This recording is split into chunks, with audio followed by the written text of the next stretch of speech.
So hello guys, and welcome to another episode of Paper Chat. And today I will be talking about the Thousand Year Door remake, and how it's not just a remake, but also kind of an evolution of the series in general. Since they finally struck a perfect balance between the classic Paper Mario style and the modern style. And what I mean by that is that they're adding so many of these quality of life and presentational elements from Color Splash and Origami King, and kind of incorporating them very well into Thousand Year Door. It really seems like they're treating this game like a new Paper Mario game, despite the fact that it's a remake and is very faithful to the original. It just seems like the changes that they are adding here just shows that they really care about this game and want to push it out as the next Paper Mario game, rather than just slapping it onto the Switch and calling it a day, just with a slight HD texture pack in widescreen, kind of like how 3D All-Stars was handled. I'm glad they aren't going in that direction. I'm glad they are going all out here, because it kind of is giving some of the modern Paper Mario devs a chance to experiment with this formula and expand upon it. And some of the ways that this remake kind of incorporates some of those modern elements, and it's kind of expanding upon them as well, which is kind of what I mean by an evolution of the series, is that it's doing quite a lot. And one of the things is the pipe room from the Origami King, basically replacing the fast travel system from the original. And this is a great change, because it actually leads to each of the areas now, rather than just having a few select areas and then having to kind of trek out to the other pipes or other functions that get to certain areas. I think this is much better than how the original game handled its fast travel system. And I really like that it was originally a feature from Origami King. I think that's cool, because there's a lot of things in Origami King that definitely feel very welcomed in classic Paper Mario, since Origami King was kind of a slight push in the right direction, so they did add some things that do kind of feel pretty fitting in a classic Paper Mario game. So I'm definitely pretty glad that some of these elements are here.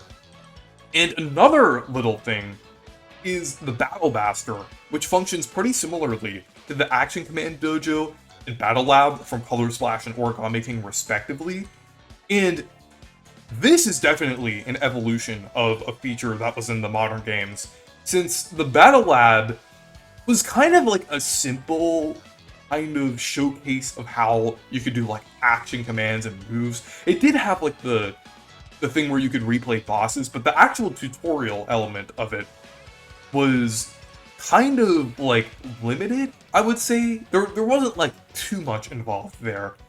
But with the Battle Master and the Thousand Year Door remake, they have all sorts of things you could practice here for new players or players who want to experiment more with different moves. I think it's really cool that they have this option here. You could even practice super guards, or different badges, or partner abilities, different things like that. It even shows you when to press A for stylish moves. That is really cool. And I definitely think that's another element that's kind of implemented very well in this remake and everything. And there's even new things as well. Another quality of life update is the ability to switch between partners really quickly. Since in the original, you had to go into the menu to change them. So it's even adding new quality of life updates on top of the things that we already have. And then there's also tattle check as well, which I think is where you can kind of check different stats and things. And another thing from Color Splash and Origami King that they added, which again is actually implemented even better in this remake than it was in the previous two games, is the galleries, with the sound gallery in the concept art gallery.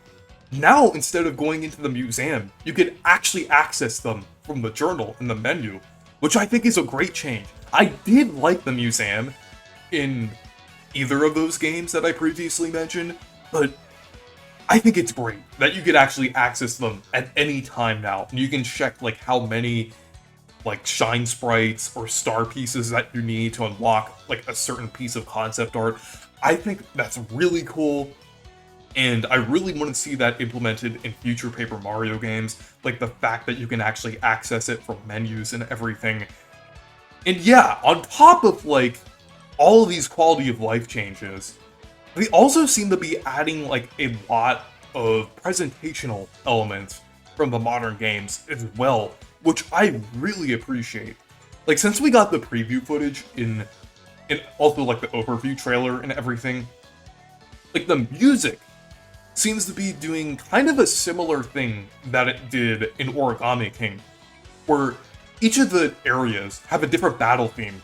They are based on the normal battle theme, but they sound pretty different, and they're all like really cool renditions and variations. So I think it's really cool that they're kind of going along with this concept again in this remake. Like, I was not expecting them to do this much. It was really just wishful thinking. When I was thinking like, oh, maybe they'll do like more battle themes. Maybe they'll do the Origami King thing where they have like different battle themes in different areas, but I'm not counting on it. But no, they actually did it. They actually did it. And I am so happy, because some of these new battle themes sound really good. And they really seem to be fleshing out this game quite a lot with its music.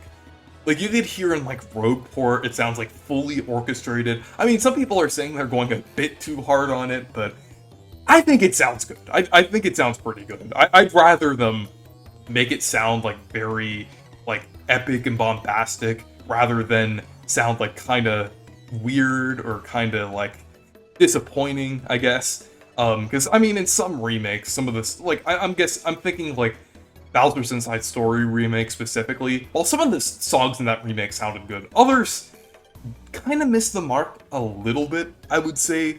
So I'm glad they're going all out with the music in this remake and everything. And, like, you could even hear, like, new songs as well. Like, Goombella and Koops each have their own themes. In the Rogueport Sewers has, like, a different song per, like, different level. So that is really cool as well. And even some of, like, the little moment-to-moment scenarios, like finding the chess demons, or, like, kind of talking to a certain NPC, or going through a certain area, like, it plays, like, a little song or a little tune, almost similar to how, like, Color Splash and Origami King handled its, like, scenarios and things. And it just makes the game have so much more charm and personality in a game that was already flowing with charm and personality. It's just amazing how much this remake is adding here. It's incredible. And another presentational element that definitely kind of stood out to me, that I have discussed before, but it's even more, like, prevalent with the new footage that we got.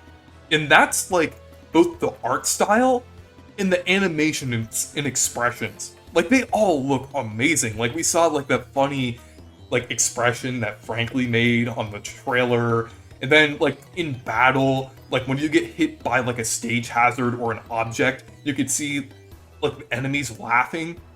I think that's really cool. And even in the overworld, like, when you hit, like, an NPC or a partner, they kind of, like, react to it, kind of like how, like, different characters did in the modern games. They don't crumple up like they do in the modern games, but they do react to it.